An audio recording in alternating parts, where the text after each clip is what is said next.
Three letters started a wildfire. HRH.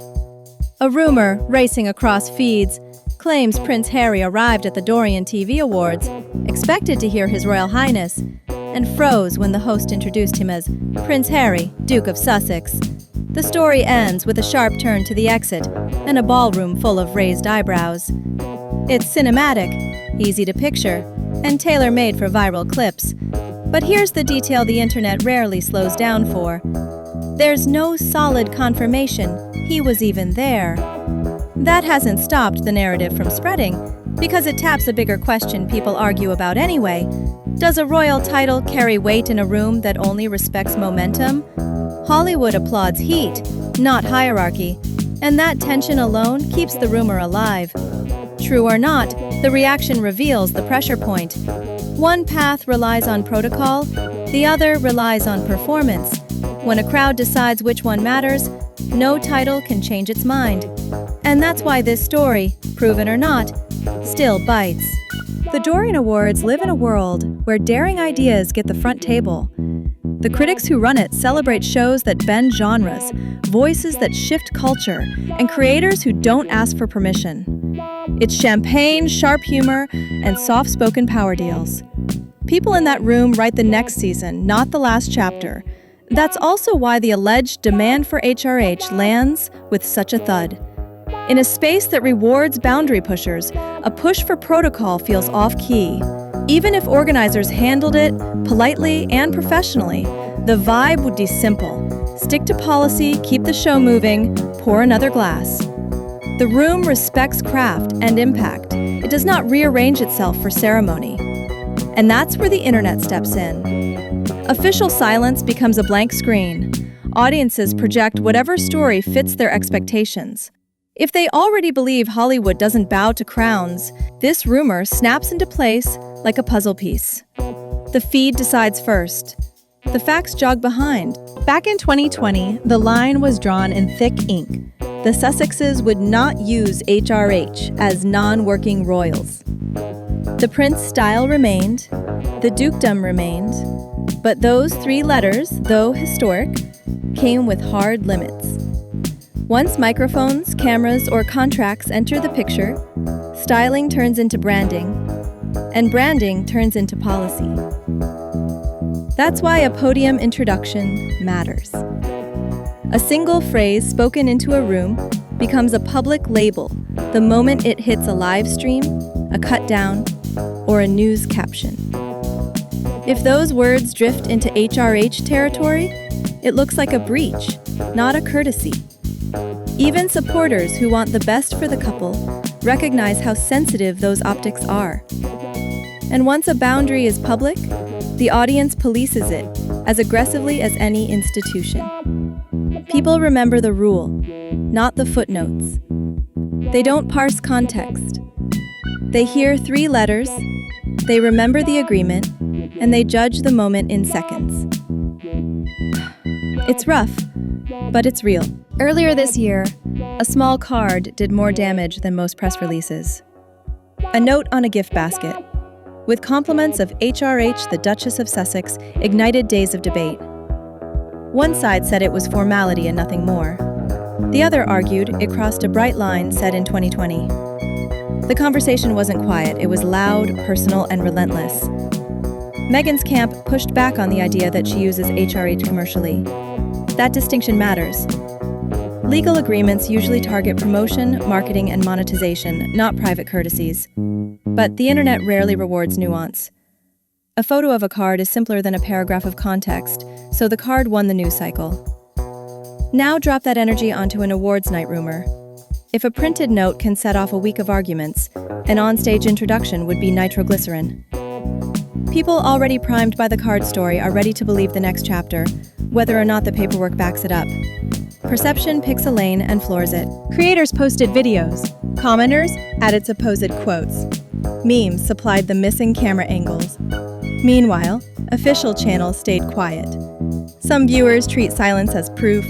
Others call it noise. Neither camp waits for a sourced statement. The fastest story grabs the microphone and refuses to hand it back.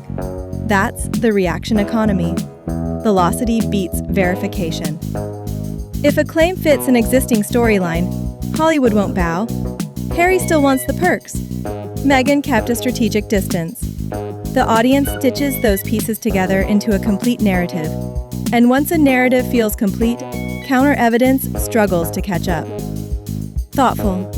This is why one rumor can influence reputation even without receipts. Headlines start to sound familiar, jokes recycle themselves, people nod along because they've heard the song before. Whether the moment happened becomes less important than what the moment appears to confirm. Deals shape expectations. The Spotify partnership ended in 2023, punctured by a very public dig from a senior executive. That single quote colored the entire conversation around what came next. Then came Netflix. The original multi-year contract from 2020 is set to lapse, with reporting framing the shift as strategic rather than hostile. Still, the takeaway many people hear is simple. The golden runway isn't infinite. The numbers tell the same story. The Harry and Meghan doc launched massive, delivering a headline-worthy debut. Later projects didn't repeat that blast. A lifestyle series posted modest engagement. Polo took heat from critics and fed a round of eye rolls online. In a metrics town, data isn't decoration, it's the verdict. And when the charts cool, rooms get careful. Executives don't enjoy risk that looks chaotic. They like bold projects, but they also like predictability. Meetings shift, calls go quiet, and the message is unspoken but clear. Bring something we can measure, then we'll talk. That's the hill any comeback has to climb. Invictus is the reliable counterweight. Vancouver Whistler 2025 brought together hundreds of competitors from across the world, stacked events, and real stories of recovery and resilience. The tone is different. The mission is bigger than gossip, and audiences respond to that immediately, with pride rather than debate. Harry looks strongest when Invictus leads. The platform fits his voice, his history, and his stated purpose. It creates footage you don't have to defend. Families cheering, athletes overcoming, communities lifting one another. That is storytelling that sells itself without a spin cycle. If the couple wants a lasting second act, this is the blueprint to copy and scale. Purpose-driven work that earns coverage, not controversy. Series that travel beyond their fan base. Documentaries with repeat view value because people send them to friends. When you deliver that, arguments about titles sound small. Here's the blunt difference. In Britain, rank opens doors.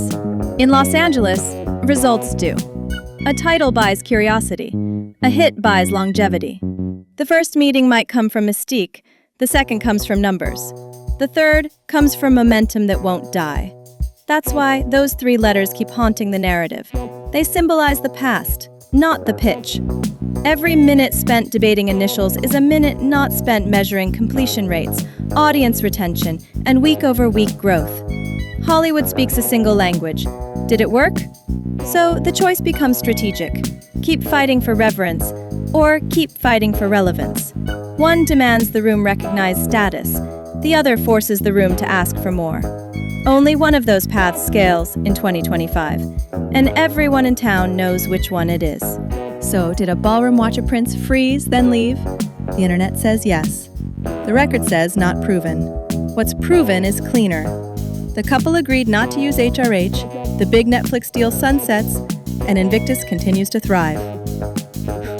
Those facts already outline the road ahead more clearly than any rumor ever could.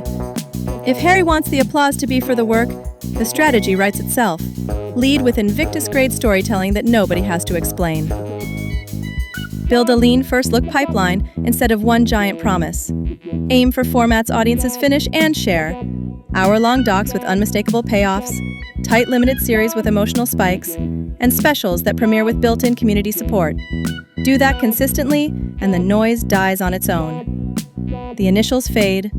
The headlines shift from, Did he ask her HRH to, "Did you see that episode?" In America, there are no royal rules, just one: stay relevant or get replaced. And relevance arrives the moment the results do. The rumor may keep buzzing, but the industry is listening for something else. Proof. Not perfect optics, not polished statements. Proof that the next slate lands harder than the last. Proof that the story has moved on from titles to impact. That proof is within reach. The platform exists. The audience is real. The stories are waiting. Step into that lane, deliver without excuses, and the room that didn't bow will stand on its own. Because great work makes everyone rise. And when that happens, 3 letters won't matter at all.